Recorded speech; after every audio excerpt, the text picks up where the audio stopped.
Terima kasih Anda masih bersama Perempuan Bicara. Kita hari ini masih di kafe tadi yang saya bilang dari awal. Pertama kali kita juga supaya mingle juga dengan teman-teman pengunjung di sini dan bisa menyuarakan juga, nanti saya pengen denger sih pendapat dari teman-teman. Nah, segmen 1 tadi sudah bahas ada latar belakang dari konteks yang kita bicarakan. Tapi kita harus dengarkan dulu apa sih klarifikasi atau mungkin respon dari Bung Rocky Gerung setelah ada respon juga dari Istana. Kita dengarkan. Kecurigaan saya bahwa ada kondisian di publik, akhirnya secara metodologis saya hubungkan dengan pernyataan Pak Muldoko. Dia marah juga tuh. Saya akan pasang badan. Tentu. Jadi saya bertanya, Pak Muldoko ini relawan statusnya juga. Karena bahasanya sama, kami pasang badan. Padahal Pak Muldoko itu pejabat publik yang mestinya dengan dingin mengatakan bahwa oke, ada problem, mari kita selesaikan secara argumen atau secara hukum itu. Pasang badan artinya itu bukan bahasa dasar dari seorang pejabat publik kan. Kayak preman itu mau pasang badan itu. Padahal ini pikiran saya yang saya kritik dengan cara yang sangat tajam, dengan bahasa yang saya pilih tajam.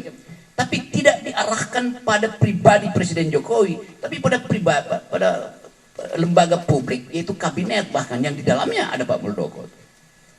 Jadi kita gagal untuk membawa bangsa ini pada percakapan intelektual. Baik, tadi penjelasannya Bung Rocky tidak kepada pribadi Pak Presiden, tapi kepada pribadi personal atau di dalam justru lembaga, pribadi entitas lembaga atau kabinet itu sendiri yang dikritik. Saya mau mulai dari Uni Leli dulu. Silakan Uni, secara pakar komunikasi politiknya, seperti apa sih yang coba diramu oleh Bung Rocky dalam klarifikasinya juga gitu, silakan. Ya, pertama saya ingin sampaikan kalau Mbak Husnul politik murni ya, politik. Kalau saya komunikasi politik. Jadi dia nisbat antara politik dan komunikasi. Jadi dengan pendekatan itu saya mencoba melihatnya berdasarkan perspektif keilmuan saya. Ya. Saya sama lamanya sama Mbak Husnul jadi dosen hampir 40 tahun gitu. Jadi artinya udah senior, kami berdua ini senior di sini ya. Jadi gini, dalam komunikasi politik itu berdasarkan hasil penelitian saya selama 30 tahun lebih itu, saya menemukan bahwa ada nuansa kekerasan politik itu tidak hanya berbentuk fisik, tapi juga bisa psikologis. Misalnya gini, karena kalau anak ilmu komunikasi itu dari awal dia masuk kuliah selalu diajarkan tuh. Bagaimana kita membedakan antara kritik dengan bahasa komunikasi. Karena sebenarnya dalam komunikasi politik itu diam pun berbicara. Ekspresi wajah, tarikan di bibir dan kening gitu, cara menoleh, semuanya berkomunikasi politik. Kalau saya mengatakan sama Balkis misalnya, Balkis saya suka jambu monyet. Lalu diksinya saya rubah, Balkis saya suka jambu monyet gitu kan. Itu definisinya akan berubah. Makna, karena pesan komunikasi itu sebenarnya tidak punya makna. Kecuali orang yang menerima pesan itu menerjemahkan makna itu, mempersepsikan makna itu. Nah karena itulah apa yang dikatakan Rocky Gerung itu menjadi seperti itu ya nuansanya. Kalau soal penghinaan bukan wilayah saya, itu wilayahnya Polda yang sudah diadukan. Saya melihatnya tentang kekerasan dalam komunikasi politik. Misalnya lagi, saya umpamakan dengan diri saya sendiri. Itu saya kan kulit saya tidak terlalu putih nih seperti Ceril. Lalu orang bilang nih sama saya, Leli, kamu itu jangan pakai baju hitam, mirip dendeng batoko katanya gitu misalnya, istilah Padang itu kan. Nah, itu menurut saya menghina loh, mengumpamakan saya kalau pakai baju yang merah misalnya pakai kayak dendeng batoko. Tapi kalau misalnya dia bilang, Leli kamu kayaknya lebih cantik deh kalau pakai baju yang bukan berwarna merah, misalnya begitu. Jadi dalam komunikasi itu perbedaannya jelas. Jadi mana yang mengkritik, mana yang menghina. Jadi sebenarnya kita bisa menggunakan diksi-diksi yang lebih arif. Dalam pendekatan komunikasi juga itu ada namanya analisis wacana kritis. Itu pernah dipopulerkan oleh Tan Pandik gitu. Teks, konteks dan kognisi sosial. Kita boleh dikati dengan pernyataan Rocky Gerung itu dengan 3 problem itu sebenarnya. Teksnya yang bisa dituliskan nanti dijelaskan ya oleh Mbak ini. Lalu kemudian konteksnya. Nah konteksnya itu seperti apa? Pasti kita kan orang membayangkan nih Rocky Gerung ini selama ini ngapain kalau ngomong tentang Jokowi. Jadi memori tentang Rocky Gerung itu sudah ada loh Mbak Balkis dan teman-teman. teman-teman mahasiswa semuanya juga. Jadi memorinya kalau Rocky Gerung ngomong seperti itu, seandainya dia bungkusnya kalimat. Kalau saya dengan Cheryl, karena Cheryl dulu 2011 pernah mewawancarai saya juga di Metro TV kalau nggak salah. Terus dia bilang gini, misalnya ya, Cheryl gitu jangan gunakan baju, itu salah satu. Lalu kemudian kita bicara soal lain nih. Bajingan lu, masa punya gua lu embat, nah nggak akan tersinggung. Pasti nggak akan tersinggung, benar nggak?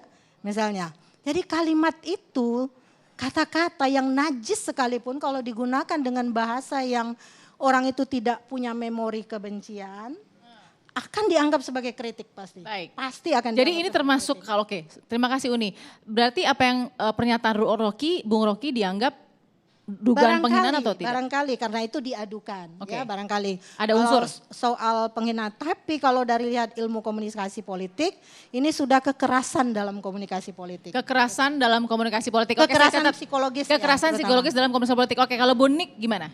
Kebenaran dari sebuah bahasa. Silakan. Terima kasih sebelumnya.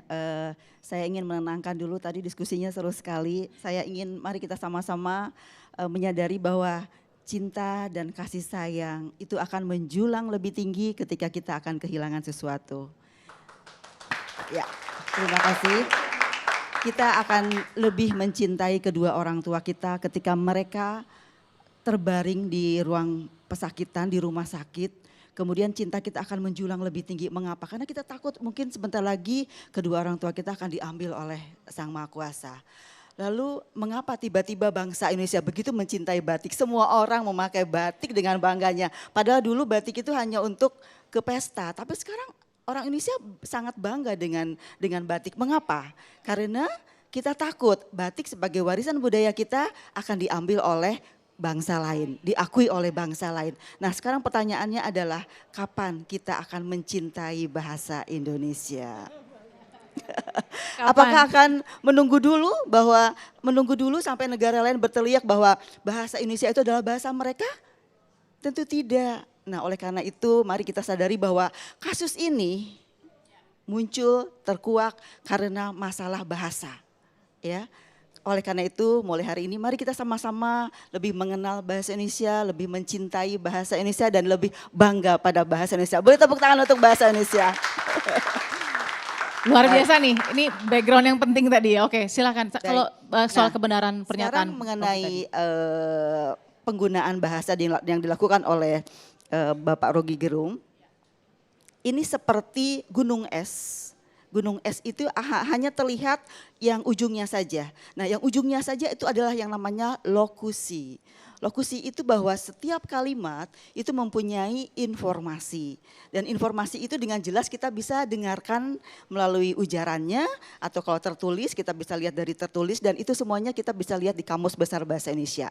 Nah di dalam gunungnya, bongkahan yang di bawah itulah ada yang namanya ilokusi. Nah ilokusi itu maksudnya bahwa setiap kalimat itu mempunyai maksud.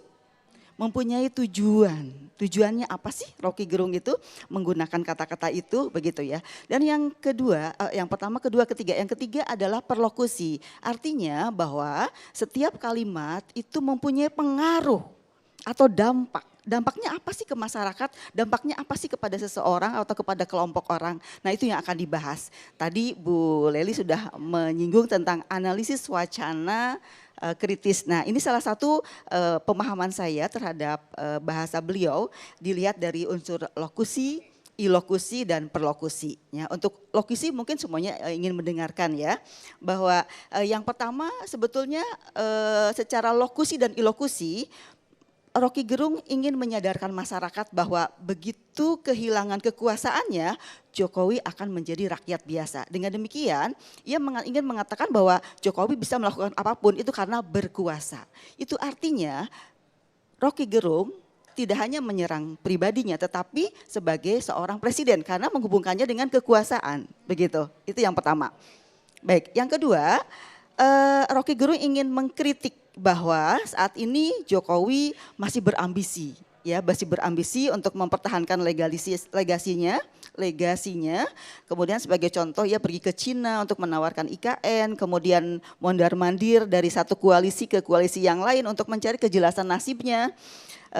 Jadi Rocky Gerung ini menginformasikan bahwa Jokowi sedang memikirkan nasibnya sendiri kelak setelah tidak menjabat. Begitu, itu yang kedua. Yang ketiga, nah ini yang ketiga yang paling penting karena beliau bermaksud ilokusi mengkritik Jokowi tetapi dengan gaya bahasa yang sarkasme. Nah itu, nah seperti apa yang sarkasme itu? Yang mengandung kata-kata yang kasar atau bisa diduga mengandung penghinaan. Diduga mengandung penghinaan. Diduga mengandung Oke. penghinaan. Nah, dari segi bahasa, kalau dari jadi seseorang itu ketika memahami itu dari leksikal dulu dari KBBI, kemudian setelah itu meningkat ke gramatikal, lalu yang berikutnya adalah ke pragmatik ya, ke pragmatik. Nah, yang paling rendah itu ketika seseorang memahaminya dari KBBI saja, tetapi ketika dia mampu memahaminya secara komprehensif berdasarkan beberapa acuan, itu bisa menghasilkan pemahaman yang lebih dalam begitu. Baik. Nah, dari segi pragmatik, dari segi bahasa, sesuatu yang mengandung penghinaan itu memiliki diksi yang merendahkan.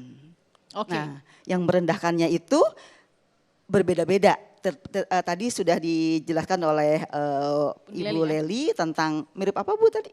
Batako apa? Dendeng. Dendeng Batako tadi. Kalau saya seneng gitu Bu. Oh jambu monyet ya, iya betul. Jadi diksi yang merendahkannya itu bergantung teks dan konteks juga. Oke. Bagi sebagian orang merasa terendahkan, tetapi bagi sebagian orang mungkin merasa terhina ya. Dan itu sesuatu yang tidak merendahkan itu adalah ketika umpatan itu digunakan oleh orang-orang atau oleh mitra tutur yang saling akrab. Dekat. Baik. Dekat. Nah sekarang pertanyaannya adalah apakah Bapak Rocky Gerung dan Jokowi itu akrab? Ditahan sampai situ. Pertanyaannya biar nanti yang jawab Mbak Sheryl. Oh, salah.